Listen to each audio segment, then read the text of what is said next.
Hello, party people. Welcome back to Leonie Dawson Refuses to be Categorized.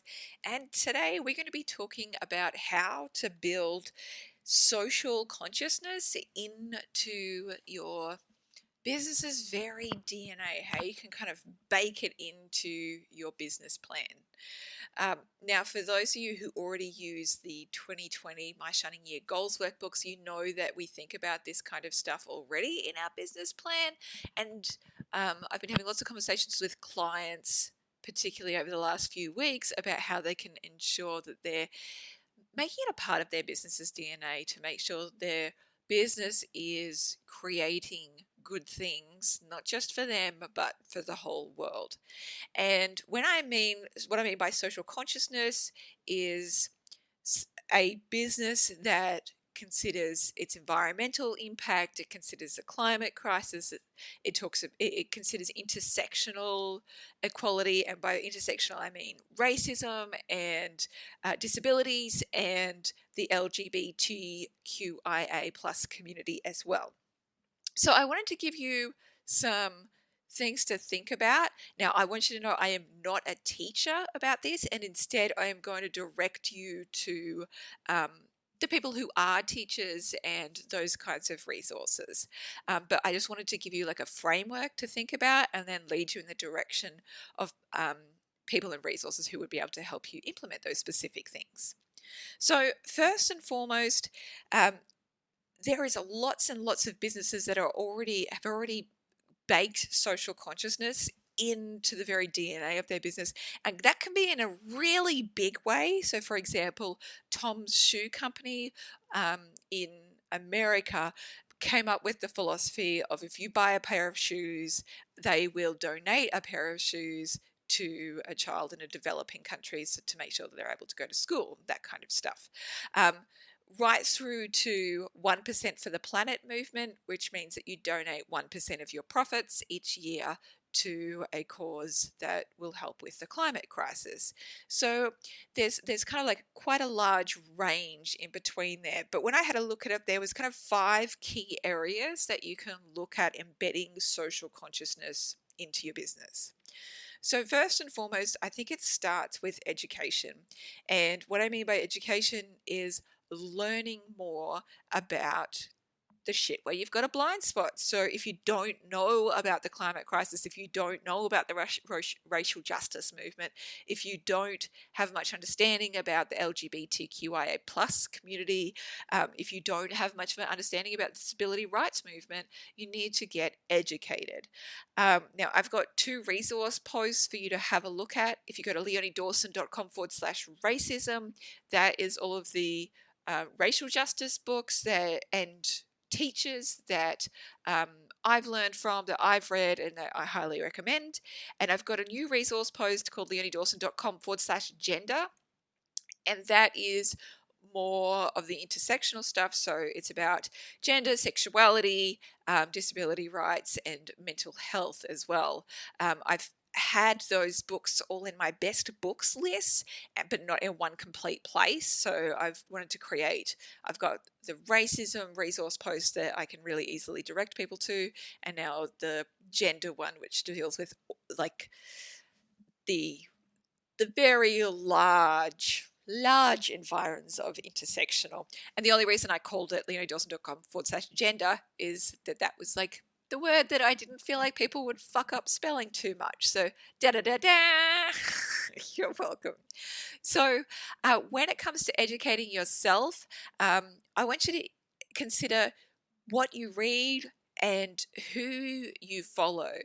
So, for example, on Instagram and on YouTube, there is an amazing couple, Shane Burcaw, Burcaw, and his fiancee, Hannah, and they're about an inter-disabled relationship, and they do so much education through there, and it really made me realize how very little visibility there is of people who may experience different things than you if we don't really carefully curate who we follow and really intentionally make sure that we're looking for perspectives outside of our own. So head on over to those two resource pages to try and open your eyes further, and also just have a think about who you're following, who you're listening to, and what can help you deepen your understanding of the world. And don't just keep it to yourself as well. Make sure that if you have staff, that you have that education built in and that you offer up training resources to them as well. The second thing is philanthropy. So we just talked about the 1% for the planet movement. I've got a friend who's just starting her new business, and she said to me, Lady, I just want to really make sure that I have social consciousness baked into this business before I even start it. I said, okay, well, what you could do is, if you want to assign a certain percentage of your profits each year or each month or each week, and you say this X amount of profit, whether that's 1% or 10% or whatever, you either donate it to one charity or you have a pool of charities that you donate to. So you can kind of build off it on that level. Now, I do want to say, just from a tax level as well, if you're in Australia, make sure you're choosing charities that are on the DGR list, because that's the deductible gift recipients. Those are kind of like registered charities here in Australia. And what that means is that your donation dollars, you can donate more because it becomes a tax deduction for you. So just have a consider of that. The third thing I want to talk about is suppliers and staff. So have a look at people that you're hiring, have a look at people that you're buying from, and consider, can they be more environmentally conscious? Am I buying and hiring from Black, Indigenous, people of color? Do they have disability? Peoples with disability that work there or that own it?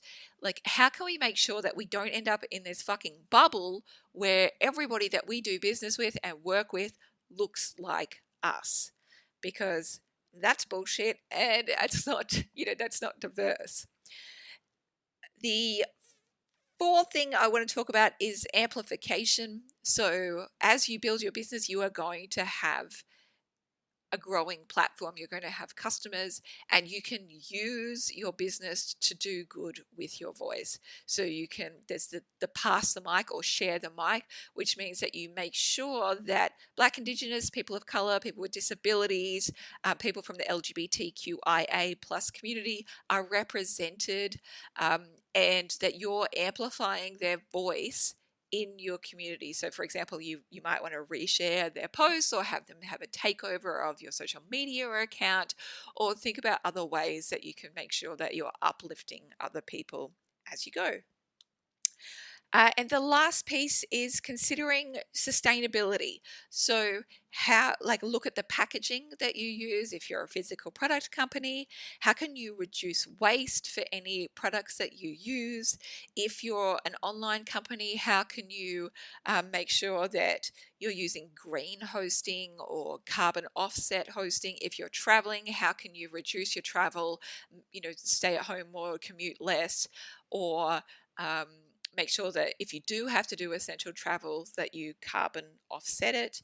How can you use more organic and eco-friendly supplies in your supply chain, just to make it more socially conscious and more sustainable all the way through?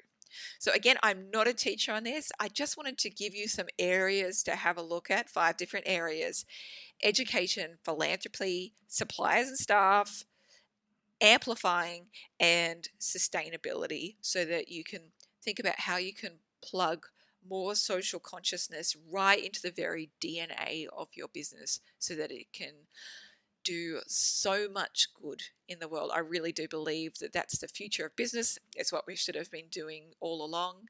And I did want to mention as well, so I think the world's largest investor in the world that is in control of trillions of dollars of investments, they pulled out of mining investments earlier in 2020. That's BlackRock. the investment company, and saying that they no longer believe it's sustainable and that it's just not a good investment going forward. And that is just a sign of things to come, because the smart money is in the solutions. If you can invest in the solutions, and if you can build a sustainable and socially conscious business going forward, um, that is not only like the smartest money investment that you can make, but it's just the right moral and ethical decision to make as well. I hope this has been helpful. Make sure you go check out all those incredible teachers and resources and reading. They are the teachers. I am not, but I wanted to give you some ideas to start getting your head around and start plugging into those incredible resources and teachers to make a more socially and sustainably conscious business. I'm sending you so much love and so much blessings. May you continue to create miracles today and every day.